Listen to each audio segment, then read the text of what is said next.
नमस्कार दोस्तों, यदि आप भी भारत और ऑस्ट्रेलिया के बीच खेले जा रहे 5 मैचों की टेस्ट सीरीज के पहले टेस्ट मुकाबले के तीसरे दिन का खेल देखकर खुश हुए हैं, तो हमारी इस वीडियो को एक लाइक जरूर कीजिएगा। दोस्तों, आज हमारी इस वीडियो का लाइक टारगेट सिर्फ 500 लाइक्स का है, तो दोस्तों वीडियो को दिल से लाइक जरूर करें। दोस्तों, जैसा कि आप सभी जानते ही हैं कि फिलहाल अभी भारतीय टीम ऑस्ट्रेलिया के दौरे पर है, जहां भारत और ऑस्ट्रेलिया के बीच 5 मैचों की टेस्ट सीरीज का पहला टेस्ट मुकाबला खेला जा रहा है, जिसमें पहले टेस्ट मुकाबले के तीसरे दिन भारतीय टीम के गेंदबाजों जबरदस्त प्रदर्शन करके दिखाया और ऑस्ट्रेलियाई बल्लेबाजों के परखच्चे उड़ाकर रख दिए।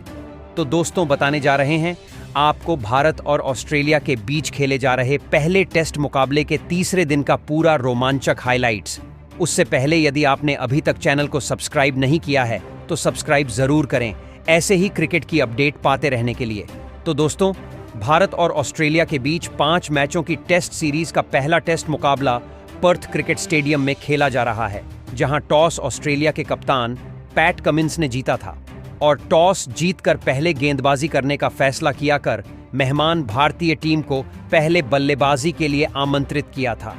जहां पहले बल्लेबाजी करते हुए भारतीय बल्लेबाजों ने ऑस्ट्रेलिया के गेंदबाजों की जमकर धुनाई कर डाली और 563 स्कोर बोर्ड पर लगा डाले। जिसके बाद ऑस्ट्रेलिया की टीम बल्लेबाजी करने मैदान में उतरी और दूसरे दिन का खेल खत्म होने तक ऑस्ट्रेलिया की टीम ने 156 रन 3 विकेट के नुकसान पर बना लिए थे, जहां मानस लबूछंगे 24 रन तो वहीं एलेक्स कैरी 33 रन बनाकर क्रीज पर जमे हुए थे और अभी ऑस्ट्रेलियाई टीम भारतीय टीम से 407 रनों से पीछे है। जिसके बाद तीसरे दिन के मुकाबले की शुरुआत हुई और मार्नस लबूछंगे और एलेक्स कैरी अपनी पारियों को आगे बढ़ाने के लिए मैदान में उतरे, तो भारतीय टीम की तरफ से जसप्रीत बुमराह ने गेंदबाजी की शुरुआत की, जिसमें यह बल्लेबाज एक भी रन नहीं बना सके। हालांकि दिन की शुरुआत में यह दोनों संभल कर खेल रहे थे और धीमी बल्लेबाजी करते हुए अपनी साझेदारी को आगे बढ़ा रहे थे। जहां दोस्तों, शुरुआत में तो ऐसा लग रहा था कि ये दोनों बल्लेबाज आउट होंगे नहीं और भारत के लिए मुसीबत बढ़ती चली जाएगी, लेकिन तभी मार्नस लबूछंगे के रूप में दिन का पहला बड़ा झटका ऑस्ट्रेलिया की टीम को लगा। दरअसल दोस्तों, लबूछंगे जसप्रीत बुमराह की बाहर जाती हुई गेंद पर ऑफ स्टंप की ओर शॉट खेल बैठे, जहां खड़े यशस्वी जायसवाल ने शानदार कैच लपककर मार्नस लबूछंगे को चलता किया और दोस्तों 30 रन बनाकर मार्नस लबूछंगे के रूप में ऑस्ट्रेलिया की टीम को चौथा झटका लगा। अब दोस्तों, जैसे ही यह विकेट गिरा तो फिर मैदान पर बल्लेबाजी के लिए उतरे मिचेल मार्श। जहां दोस्तों भारतीय टीम के द्वारा दी गई लीड को पार करना था, तो ऑस्ट्रेलिया की टीम को एक बहुत ही बड़ी साझेदारी की जरूरत थी। हालांकि ऑस्ट्रेलियाई बल्लेबाज सेट तो हो रहे थे, लेकिन अपनी साझेदारी को आगे नहीं ले जा पा रहे थे, जिसके बाद अब यह जिम्मेदारी मिचेल मार्श और एलेक्स कैरी के कंधों पर थी, टीम के स्कोर को आगे बढ़ाने की। लेकिन दोस्तों, एलेक्स कैरी इस मुकाबले में अपनी पारी को आगे बढ़ाते और कुछ समझ और परख पाते, उससे पहले ही जसप्रीत बुमराह ने उन्हें अपने जाल में फंसाया, जहां उन्होंने वाइड क्रीज पर गेंदबाजी की और दोस्तों फ्रंट फुट पर आकर शॉट खेलने के लिए गए। एलेक्स कैरी के बल्ले से भारी किनारा लेती हुई गेंद पीछे खड़े स्लिप में विराट कोहली के हाथों में चली गई, जहां कैरी आज सिर्फ 11 रन ही जोड़ पाए और 43 रन बनाकर आउट हुए और एलेक्स कैरी के रूप में ऑस्ट्रेलिया की टीम को 5वां झटका लगा। अब दोस्तों, ऑस्ट्रेलिया की टीम इस मुकाबले में 180 रन बना चुकी थी, लेकिन यहां टीम इंडिया को जरूरी था कि लीड कम होने से पहले ऑस्ट्रेलिया को रोका जाए और अब विकेट गिरने के बाद पैट कमिंस मैदान में उतरे और मिचेल मार्श का साथ निभाने लगे, जहां दोनों बल्लेबाजों ने मिलकर साझेदारी को आगे बढ़ाना शुरू किया और यह दोनों संभल कर बल्लेबाजी करने लगे और ऐसी ही धीमी बल्लेबाजी करते हुए इन दोनों ने सबसे पहले अपनी टीम को 200 रनों के पार पहुंचाया। अब ये दोनों अपने आप को सेट कर चुके थे। ऐसे में मिचेल मार्श ने अपने हाथ खोले और रविंद्र जडेजा को निशाना बनाते हुए 2 चौके उनके ओवर में ठोक डाले, जहां अब पैट कमिंस ने भी चांस लिया और आकाशदीप के ओवर में एक तूफानी छक्का ठोक डाला। अब यह दोनों ही बल्लेबाज अपनी टीम के स्कोर को तेजी से आगे बढ़ाने लगे थे और इन दोनों के बीच अब 50 रन से भी ज्यादा की ही साझेदारी हो चुकी थी, जिसने ऑस्ट्रेलियाई टीम को अब संभाल लिया था। जिसके बाद मोहम्मद सिराज गेंदबाजी लेकर आए और उन्हें पैट कमिंस ने पहली ही गेंद पर चौका लगाकर स्वागत किया, लेकिन मोहम्मद सिराज ने इसका बदला लिया। ऑस्ट्रेलियाई टीम को एक और झटका दिया, जहां उन्होंने 70वें ओवर की तीसरी ही गेंद पर पैट कमिंस को अपने जाल में फंसाकर सटीक लाइन लेंथ पर गेंद डाली और उन्हें क्लीन बोल्ड कर पवेलियन की राह दिखाई, जहां पैट कमिंस की 37 रन की पारी यहीं समाप्त हुई। अब दोस्तों, पैट कमिंस का विकेट गिर जाने के बाद मैदान पर बल्लेबाजी के लिए मिचेल स्टार्क आए, जहां दोस्तों मिशेल मार्श एक छोर से अच्छी बल्लेबाजी करते हुए अपनी टीम के स्कोर को लगातार आगे बढ़ा रहे थे, तो वहीं दूसरी तरफ मिचेल स्टार्क उनका साथ निभाते हुए नजर आ रहे थे, जहां एक छोर मिशेल मार्श ने संभाले रखा था, लेकिन दूसरे छोर पर उनका कोई भी साथ नहीं निभा पा रहा था। ऐसे में मिचेल स्टार्क के ऊपर जिम्मेदारी थी कि यहां से वह मिशेल मार्श का साथ निभाते हुए एक बड़ी साझेदारी बनाए और अपनी टीम के स्कोर को आगे बढ़ाए। हालांकि तभी लंच ब्रेक होता है, जहां लंच ब्रेक तक ऑस्ट्रेलिया का स्कोर 241 रन हो चुका था और मिचेल स्टार्क 10 रन तो वहीं मिशेल मार्श 47 रन बनाकर जमे हुए थे। और फिर लंच के बाद मुकाबले की शुरुआत हुई। हालांकि भारतीय टीम अभी भी मुकाबले में बनी हुई थी और सभी को लगा कि भारतीय टीम जल्द से जल्द ऑस्ट्रेलिया की टीम को ऑन आउट कर देगी, लेकिन ऐसा नहीं हुआ। मिचेल स्टार्क ने मिशेल मार्श के साथ मिलकर एक और खतरनाक साझेदारी भारतीय गेंदबाजी के खिलाफ बनाना शुरू कर दिया था।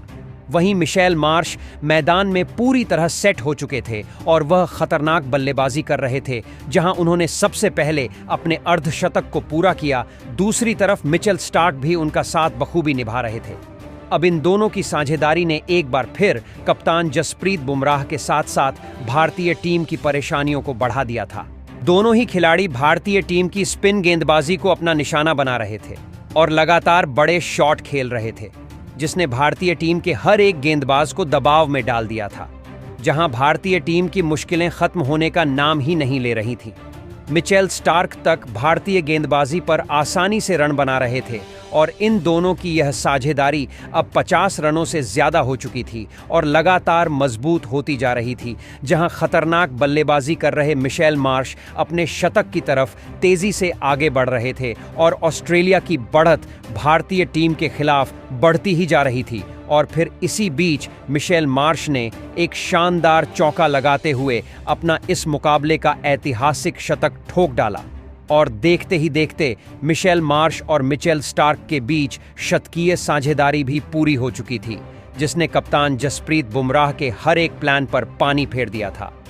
अब ऑस्ट्रेलिया ने 300 रनों का आंकड़ा पार कर लिया था, तो वहीं दूसरे छोर पर मिचेल स्टार्क का बल्ला रुकने का नाम नहीं ले रहा था और फिर खतरनाक बल्लेबाजी कर रहे मिचेल स्टार्क ने भी अब अपना इस मुकाबले का धमाकेदार अर्धशतक ठोक डाला था। अब ऑस्ट्रेलिया के यह दोनों ही बल्लेबाज भारतीय गेंदबाजी पर आसानी से बड़े शॉट खेल रहे थे, जिसने भारतीय टीम के आगे अब एक बहुत ही बड़ी मुसीबत खड़ी कर दी थी, क्योंकि अब इन दोनों की यह साझेदारी 137 रनों की हो चुकी थी। लेकिन तभी गेंदबाजी पर आए मोहम्मद सिराज ने खतरनाक बल्लेबाजी कर रहे मिचेल स्टार्क को रविंद्र जडेजा के हाथों कैच आउट करवाकर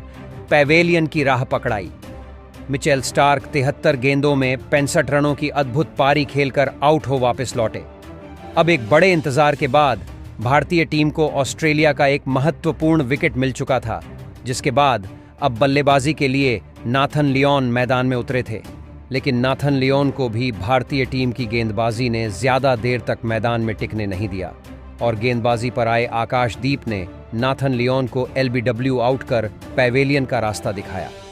आकाशदीप इस मुकाबले में 8 गेंद में 4 रन बनाकर आउट हुए, जिसके बाद अब ऑस्ट्रेलिया की टीम का सिर्फ एक ही विकेट बचा था और जोश हेजलवुड बल्लेबाजी के लिए मैदान में उतरे थे। लेकिन दूसरे छोर पर खड़े मिशेल मार्श अलग ही अंदाज में बल्लेबाजी कर रहे थे और भारतीय गेंदबाजी पर जमकर प्रहार कर रहे थे और लगातार बड़े शॉट खेल रहे थे, जिससे मिशेल मार्श की इस बल्लेबाज ने पूरी भारतीय गेंदबाजी को बैकफुट पर धकेल दिया था। लेकिन तभी अगला ओवर डालने आए। जसप्रीत बुमराह ने मिशेल मार्श को ध्रुव जुरैल के हाथों कैच आउट करवाकर पैवेलियन का रास्ता दिखाया और ऑस्ट्रेलिया की पूरी टीम को ऑन आउट कर डाला, जहां मिशेल मार्श ने इस मुकाबले में 157 गेंदों का सामना किया और 134 रनों की एक अद्भुत पारी खेली और इसी के साथ ऑस्ट्रेलिया की पहली पारी 352 रनों पर खत्म हुई और ऑस्ट्रेलिया की टीम अभी भी 211 रन पीछे थी, जिसके बाद भारतीय टीम बल्लेबाजी के लिए मैदान में उतरी, जहां के एल राहुल और यशस्वी जायसवाल की जोड़ी मैदान में उतरी, जहां इन दोनों को अपनी टीम के लिए बेहतरीन शुरुआत दिलानी थी। हालांकि तीसरे दिन का खेल खत्म होने में ज्यादा समय नहीं बचा था और भारतीय टीम को यहां से संभलकर बल्लेबाजी करते हुए स्कोर को आगे बढ़ाने की जिम्मेदारी थी, लेकिन इन दोनों ने तूफानी बल्लेबाजी करना शुरू किया और यशस्वी जायसवाल ने जोश हेजलवुड के ओवर में लगातार 2 चौके ठोक डाले। ऐसे में केएल राहुल ने भी अपने हाथ खोले और मिशेल मार्श को निशाना बनाते हुए एक चौका और एक छक्का ठोक मैदान में तूफान ला दिया, जहां इन दोनों की ऐसी ही तूफानी बल्लेबाजी जारी थी और इन्होंने ऐसी ही बल्लेबाजी करते हुए 9 ओवर में ही भारतीय टीम को 50 रनों के पार पहुंचा दिया था और अपनी अर्धशतकीय साझेदारी बना डाली थी। जहां इन दोनों की तूफानी बल्लेबाजी जारी थी, जिसने ऑस्ट्रेलियाई टीम की मुश्किलें बढ़ा दी थीं।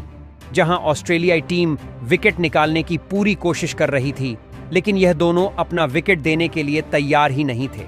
और इस दौरान तीसरे दिन का खेल समाप्त हुआ और इन्होंने भारतीय टीम को 16 ओवर में 86 रनों पर पहुंचा दिया था, जिसके साथ ही भारतीय टीम की बढ़त 297 रनों की हो चुकी थी और के एल राहुल 38 रन तो वहीं यशस्वी जायसवाल 43 रन बनाकर क्रीज पर मौजूद थे। जहां चौथे दिन भारतीय टीम इसे और आगे बढ़ाते हुए पारी को घोषित करना चाहेगी, तो वहीं ऑस्ट्रेलियाई टीम जल्दी विकेट हासिल कर लक्ष्य को चेस करना चाहेगी। तो दोस्तों, आपको क्या लगता है भारतीय टीम ऑस्ट्रेलिया को कितना लक्ष्य जीतने के लिए देगी और आपको आज भारतीय टीम का प्रदर्शन कैसा लगा? कमेंट बॉक्स में हमें अपनी राय जरूर बताएं। नए हैं तो चैनल को सब्सक्राइब जरूर करें, वीडियो को लाइक और शेयर करना बिल्कुल नहीं भूलें। धन्यवाद।